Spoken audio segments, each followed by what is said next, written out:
Hi guys, welcome to my channel, Guy with a Plant. In today's plant spotlight episode, we'll be featuring a princess. This is the Philodendron Pink Princess.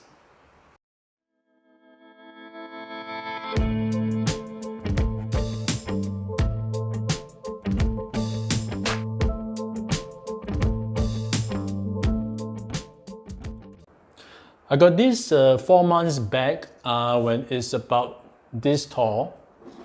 And now he has given me quite a few new leaves.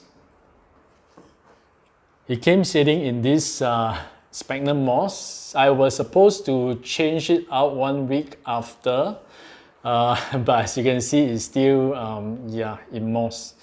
So I will just do that today. I'm going to remove this and repot it into a well-draining aeroid mix. I think it's lacking in nutrients because the new leaves are getting smaller compared to the older ones. So yeah, I think it's time to repot this. The Philodendron Pink Princess is from the family of Erubescen, so it's an aeroid.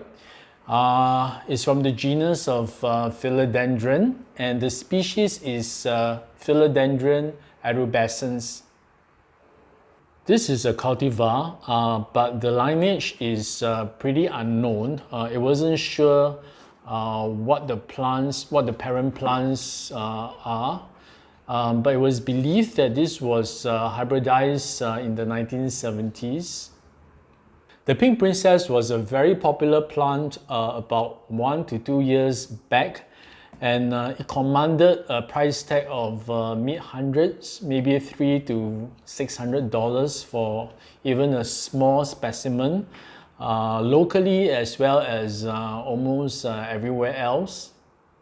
Initially, I wasn't really drawn to the Pink Princess because I feel that the colors are really kind of fake, because you know, where to get pink plants? You don't get pink plants in nature. So initially at the point, I was more drawn to plants with big foliage, plants with green foliage that give a more jungly kind of vibes. And to me, the Pink Princess is more ornamental, and so that's why initially I wasn't that keen. But subsequently, when I start to see one in person, and I got to appreciate the coppery burgundy and mellow color on the leaves, especially with the pop of light pink. Yeah, so it grew on me. My specimen has a few leaves that has pink variegation, but I think they are not looking at its best. It's not living its best life because yeah, like I mentioned, the newer leaf seems to be smaller. So I am going to feed this baby, and at some point in time I shall try to propagate it and have more princesses. For light requirements, this princess needs bright filtered light. But of course, definitely no direct sunlight because it will burn. The leaves are smooth and waxy, so yeah, direct sunlight on them will definitely burn it. But also don't put it in a dark corner because they need somewhat bright light to bring out the variegation.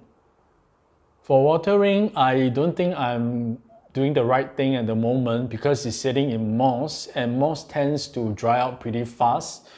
So I water this about maybe every 3 days, and it's not watering through. I just give a little bit of water, you know, just to soak it, the roots. But when I move it to proper potting medium, I will water it maybe once a week, or at least wait till the first 2 inches are dry, and then I will water it through.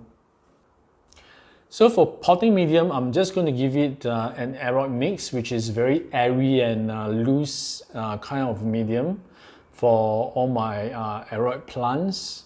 And Yeah, so but currently is in this sphagnum moss, which I believe I will have a hard time trying to remove this later. So I'm just going to give it a soak before I attempt to remove it from the plant.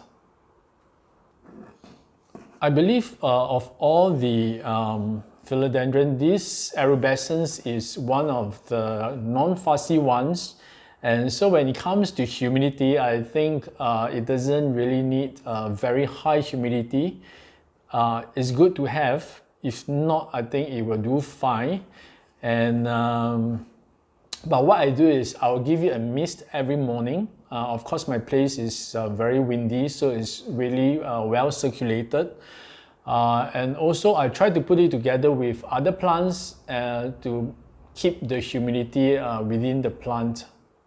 I do not have any pest issues with this Philodendron Pink Princess, and I believe it's not really pest prone.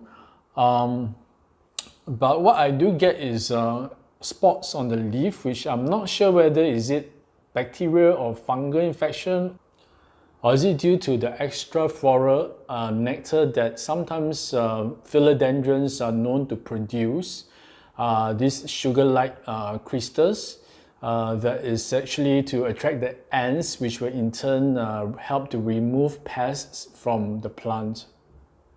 For propagation, from what I read, it should be pretty easy. Just cut above the nodes.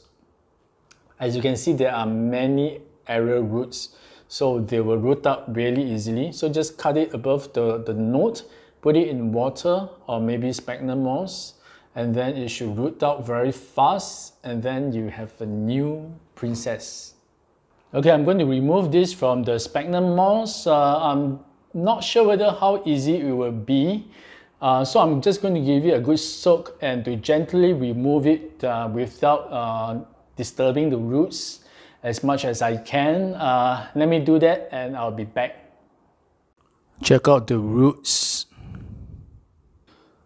Okay, I'll soak this in water for a while. So let's see if I can remove the moss and separate it from the roots.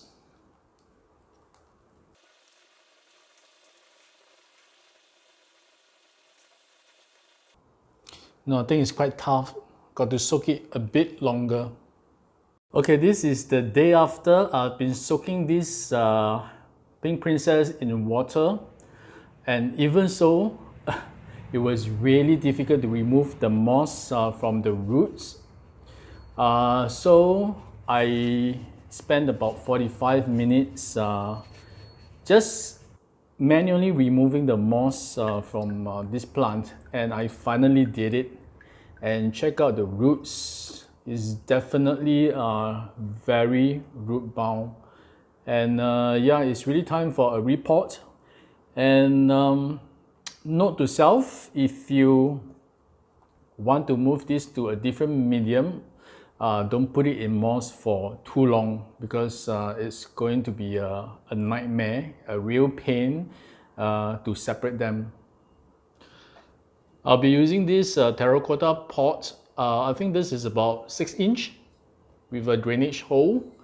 And of course, I'm going to use this cutout mesh to cover up the hole. As for the potting mix, I'm going to use this something that is called a Rewilding mix that I bought it locally here online. I can see there is perlite, cocoa chips, and stuff that is going to make this a very airy mixture.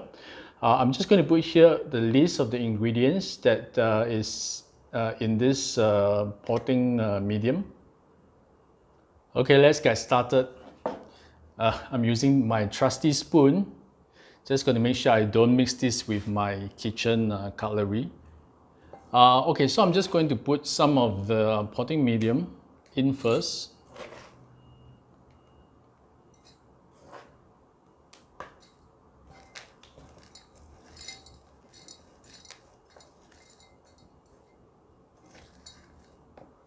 I think there's about a quarter of the pot.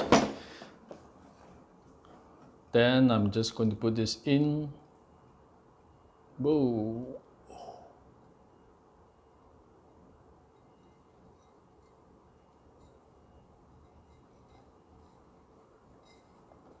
Okay, I think this is just the right size for the plant.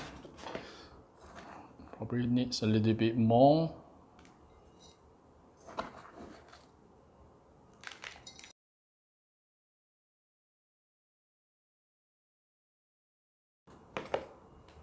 Okay, hold on, I'm just going to get some slow release fertilizer as well. Okay, I'm just going to use this slow release fertilizer and just going to put some in before I top up more of the potting mix.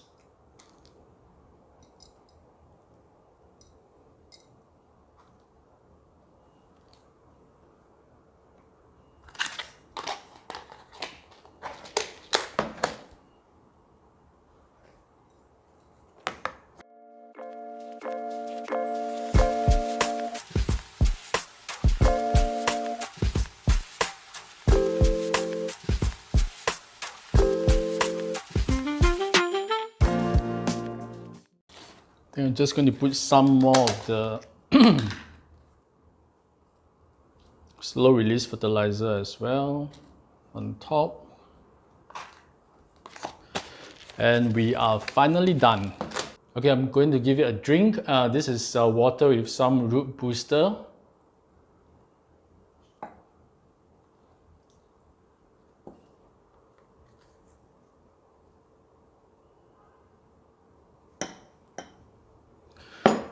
And we are all set.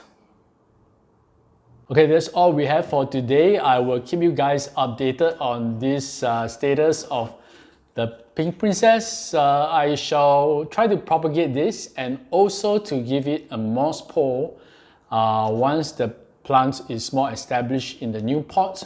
Yeah, if you like my contents, I hope you can subscribe to my channel and also do comment in the videos as to what kind of contents you like to watch in future. Meanwhile, stay safe, stay healthy, and I shall see you again in my next video. Bye!